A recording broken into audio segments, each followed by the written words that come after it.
সাদা চাল আর লাল চালের মধ্যে পার্থক্য অনেক।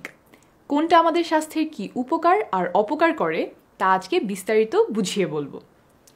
প্রথমে বলি সাদা চাল আর সাদা আটা কিভাবে তৈরি হয়। ধান, গম বা যে কোনো শস্যদানার তিনটি অংশ থাকে। শস্যদানার বাইরের আস্তরণকে বলা হয় ব্র্যান।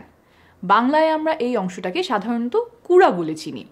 এই ব্র্যান বা কুড়াতে অনেক ধরনের পুষ্টি উপাদান থাকে। Iron, copper, zinc, magnesium, vitamin B আর থাকে প্রচুর পরিমাণে ফাইবার। এগুলোর এক একটা এক এক রকম কাজ করে আমাদের শরীরকে সুস্থ রাখতে।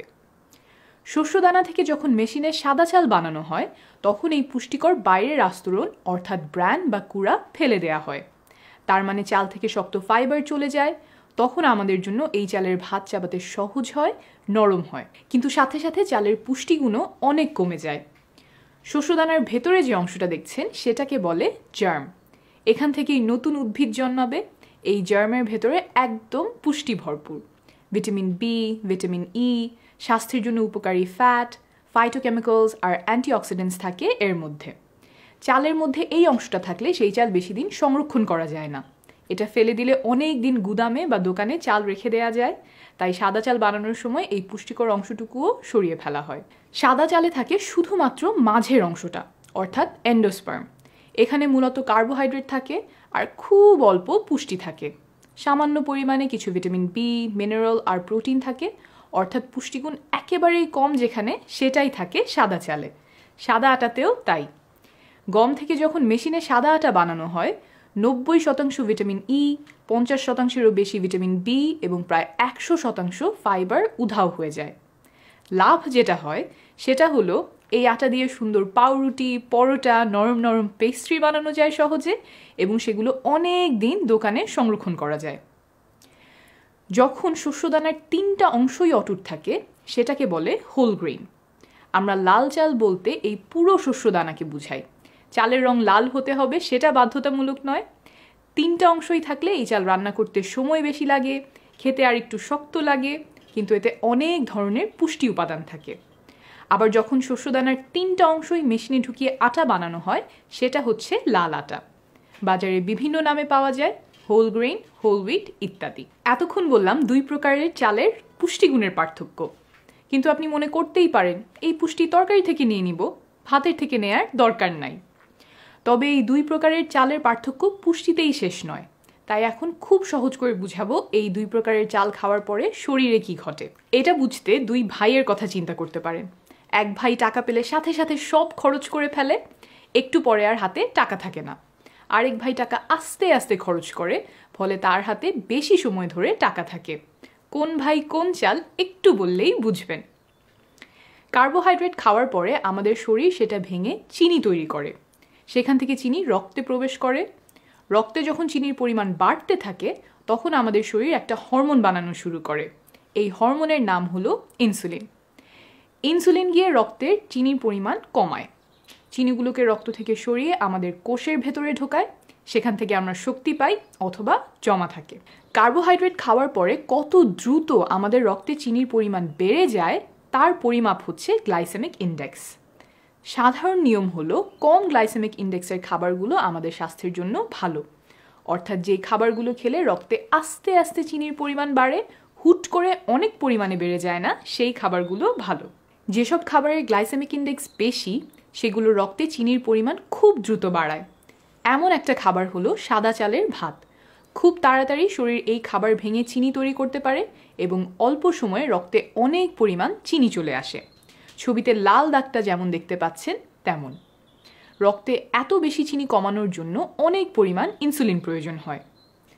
অন্যদিকে লাল চালের ভাতের গ্লাইসেমিক ইন্ডেক্স কম। এটা ভাঙতে শরীরের বেশ সময় লাগে। রক্তে চিনির পরিমাণ ধীরে ধীরে বাড়ে, ছবির নীল দাগটার মতো।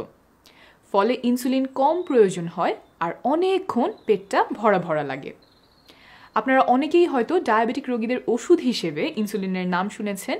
যারা ডায়াবেটিসে ভোগেন তাদের শরীর হয় ইনসুলিন তৈরি করতে পারে না অথবা শরীরে ইনসুলিন ঠিকভাবে কাজ করতে পারে না। ফলে রক্তে চিনির পরিমাণ বেড়ে থাকে। ওষুধ খেয়ে বা বাইরে থেকে ইনসুলিন নিয়ে রক্তে সুগার কমাতে হয়। তবে এখানে আরেকটা কথা একটু মনোযোগ দিয়ে শুনবেন। খাবারের গুণাগুণ নির্ধারণ করার জন্য শুধুমাত্র গ্লাইসেমিক ইন্ডেক্স ব্যবহার করাই যথেষ্ট নয়, এটা একটা উপায় মাত্র। যেমন চকলেট কেকের গ্লাইসেমিক ইন্ডেক্স কম, তাই বলে সেটা যে স্বাস্থ্যকর নয় এটা আমরা মোটামুটি সবাই আন্দাজ করতে পারি। আচ্ছা, পুষ্টিগুণ জানলাম এটা শরীরে কিভাবে কাজ করে, তবে কোন চাল কোন রোগ ঘটায় বা প্রতিরোধ করে? খুব সংক্ষেপে 3টা গবেষণার কথা বলছি। 1, 2.5 লক্ষেরও বেশি মানুষের উপরে করা 7টা গবেষণা একত্র করে দেখা হয়েছে যে যারা প্রতিদিন হোল গ্রেইন খায় আর যারা খায় না তাদের মধ্যে হার্ট অ্যাটাক, স্ট্রোকের ঝুঁকির মধ্যে কোনো পার্থক্য আছে কিনা। ফলাফল কি পাওয়া গেল? যারা বেশি হোল গ্রেইন বা গোটা শস্যদানা খেয়েছে তাদের হার্ট অ্যাটাক, স্ট্রোক ইত্যাদির ঝুঁকি 21% কম ছিল। আরেকটা গবেষণায় দেখা গেছে জাপানিজ ও চাইনিজ মানুষদের মধ্যে যারা সাদা ভাত সবচেয়ে বেশি খায় তাদের মধ্যে ডায়াবেটিস হওয়ার ঝুঁকি 55% বেশি। আবার প্রায় 4 লক্ষ মানুষের উপরে করা 10টা গবেষণা একত্র করে দেখা গেছে যে যারা দিনে 1.5 কাপ লাল ভাত খায় তাদের ডায়াবেটিস হওয়ার ঝুঁকি কমেছে 32%। শুধু হার্ট অ্যাটাক, স্ট্রোক আর ডায়াবেটিসের মতো প্রাণঘাতী অসুখই না, কোষ্ঠকাঠিন্য বা পাইলসের মতো পীড়াদায়ক অসুখকেও দূরে রাখে লাল চাল আর লাল আটা। আস্ত শস্য অর্থাৎ লাল চাল, লাল আটায় যে ফাইবার থাকে তা খাবার হজমে সাহায্য করে, মল নরম করে, ভারী হয়, ফলে কোষ্ঠকাঠিন্য হয় না। এই ভিডিওর উদ্দেশ্য এটা নয় যে আপনাকে একেবারে আজকে থেকে সাদা চাল বন্ধ করে লাল চাল খেতে শুরু করার জন্য কনভিন্স করে ফেলা, বরং আমি চাই আপনি যাতে বোঝেন আপনি কি খাচ্ছেন এবং সব জেনে শুনে নিজের স্বাস্থ্যের জন্য একটা সিদ্ধান্ত নেন। আর আপনার যদি মনে হয় যে আপনি খাদ্যাভ্যাসে একটা পরিবর্তন আনবেন, রিফাইন গ্রেইনের বদলে হোল গ্রেইন বা গোটা শস্যদানা বেশি খাবেন, তাহলে আপনার জন্য 3টি পরামর্শ। 1, আস্তে আস্তে শুরু করবেন।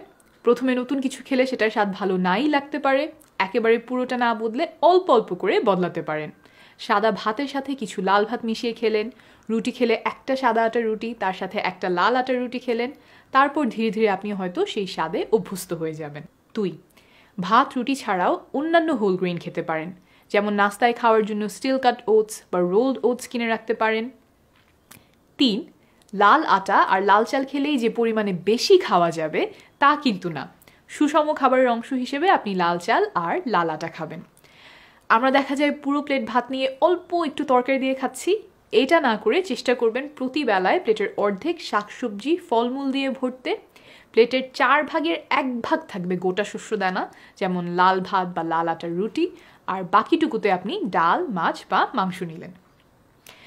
তাহলে এখন পর্যন্ত আমরা লাল চাল আর লাল আটা নিয়ে কি জানতে পারলাম? 1, লাল চাল, লাল আটায় অনেক ধরনের পুষ্টিকর উপাদান যেমন ভিটামিন, মিনারেল, ফাইবার আছে যা সাদা চাল বা সাদা আটায় পাওয়া যায় না। 2, এই খাবারগুলো স্বাস্থ্যকর কার্বোহাইড্রেটের উৎস। 3, এই খাবারগুলো ডায়াবেটিস, হার্ট অ্যাটাক, স্ট্রোক ইত্যাদি রোগের ঝুঁকি কমায়, এমনকি কোষ্ঠকাঠিন্য দূর করে। নিরাপদে থাকবেন, শীঘ্রই আবার দেখা হবে।